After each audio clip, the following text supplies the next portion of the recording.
As sometimes in our lives, we find ourselves sitting among the ashes, facing grief and lament, asking questions and looking for answers. Look, there's no shame in that. There's no shame in sitting among the ashes.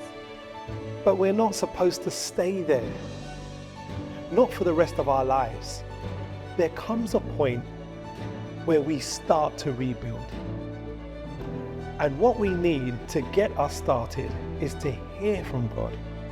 What we need is a reply.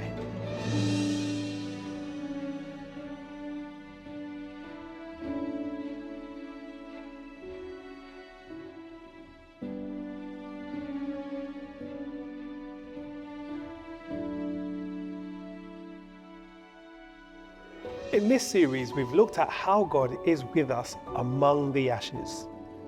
We've talked about the need to come to God with total honesty. However we're feeling, His promises give us the foundation on which we can stand. The final move of the lament is to wait for a reply, not necessarily an explanation. In many cases, we will never know why these things happen. But we need something, some kind of a reply, something to give us the energy and the hope to start to rebuild. Muna ji ana buga gate na iglesia har muna nan muna ga wuta yana tashi a gidaje a garuruwa gaba daya. Yaya mutane za su yi su sake samu zama da shike babu gida.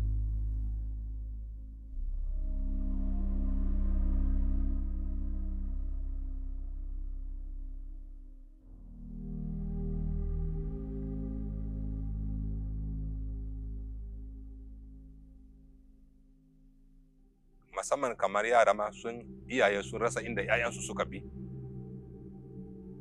To wancan tunani na yana gaya min cewa to yanzu ma babu cocin da za a sake samu anan a sake ta ce ma za a taru domin a yi sujada saboda wannan tsanani. A gaskiya a cikin wancan lokaci addu'a na duka abinda nake wa membobi shine Ubangiji ya karfafa ban gaskiyansu. Haka din ya faru abinda na iya yi da shike na taba na karfafa su da cewa to kowa ya yi hakuri ku dawo mu gyara wurin zaman mu. Haka ne a lokacin da muka dawo da shike mun gani cewa babu wurin da za mu yi sujada sai na nema hankalin waɗanda same su kadan. Kafin nan muka tara tsofaffin zinc da wuta ya ci muka yi wannan rumfa. Da an gani cewa tafiya nan babu fashi kuma an tabbatar cewa kristanci ne ana gaba da shi, so mutane ya sake iza mutane.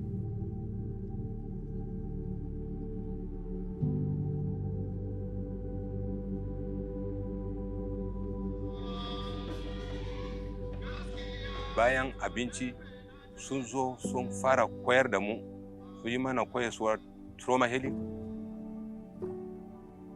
Fiye da haka, lokacin da muna shiga cikin wannan ginin sabon masujada, kungiyar nan ta taimaki ecclesia nan sosai. Gaskiya in ba domin kun shigo a nan da taimako da koyarwa akai-akai ba mu sani yadda nan gari ainihin anan za mu zama ba, gari nan zai zama ba. Ta farfado da ikkilisiyoyi da dama, ta farfado da ruhaniyar mutane wanda kamar sun rasa begensu. Ta dalilinsu yanzu suna rayuwa ne da bege na mulkin sama.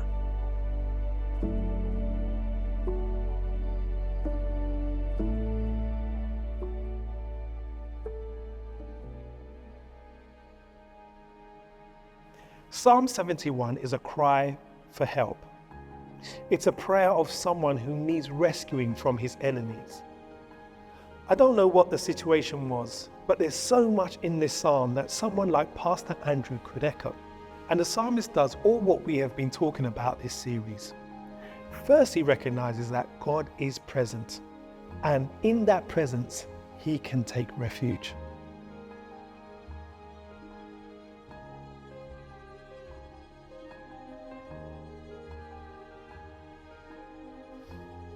Second, he's honest about his situation. He's under threat. People are pursuing him. They think that God has abandoned him.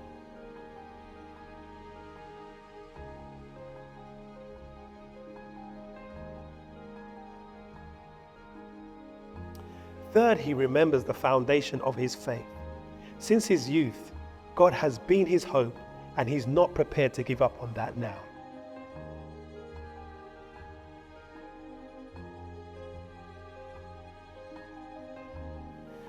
And then what? What does he decide to do next? He decides to sing, to play music, to worship. I'm old. I'm tired. I have seen many bitter troubles. He says, but you know what? I'm still up for a dance. The final move of the lament is to wait for a reply. But waiting in this sense doesn't mean we have to sit around twiddling our thumbs. Waiting can be active. And this is a psalm full of action. He's going to speak out. He's going to sing. He's going to praise. He's going to hope. He may not understand everything that has happened, but he's not going to be idle. He's going to live in hope. He has a goal. He wants to get to the point where he can declare God's power to the next generation. In other words, he wants to get to a place where he can tell a different story. At the moment, his story is full of danger and threat, but he knows that things can be different. And it is that knowledge, that hope, that enables him to start rebuilding. He knows that there will be a time of celebration in the future. This is a picture which fills me with hope. It doesn't look like much. Just some burnt sheets of zinc roofing materials perched on some wooden poles. But this is a sign of hope, because this is what the church looked like when Pastor Andrew and his community started to rebuild. Compared to what went before, it's nothing. But it shows that these people were not going to sit in the ashes and give up. And what gave them the strength to get up is that they heard from God. They heard God in different ways. Through faith of Pastor Andrew, through the way they encouraged one another, and through knowing that there were others around the world, people like you and me, who were praying for them, and they saw God at work. Boko Haram thought they were wiping out Christianity in Pastor Andrew's village. But God had other plans. Instead, the church is growing. They started with a few bits of wood, but now they've built a bigger place to worship. None of this, of course, wipes out the horror and the sadness of what happened. The grief and sadness and loss will always be part of their story. But it's not the whole story. And the point is that God can and does speak to us out of the ashes. Times of lament are times of encounters with God. When things look really bleak, they seem to open a space of God's power to work. It's the cross, isn't it? The great symbol of our faith. 2 bits of timber, 2 sticks, which some people claim was a symbol of death and defeat, but which turned to be a symbol of new hope and new life. It might look hopeless. It might look as though nothing could ever be rescued, as though the only option is to abandon things altogether.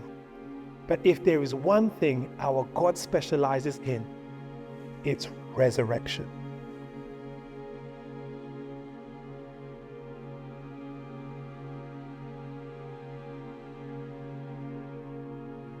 One thing really struck me from Pastor Andrew's story. He was talking about the people who came back to worship after a terrible attack.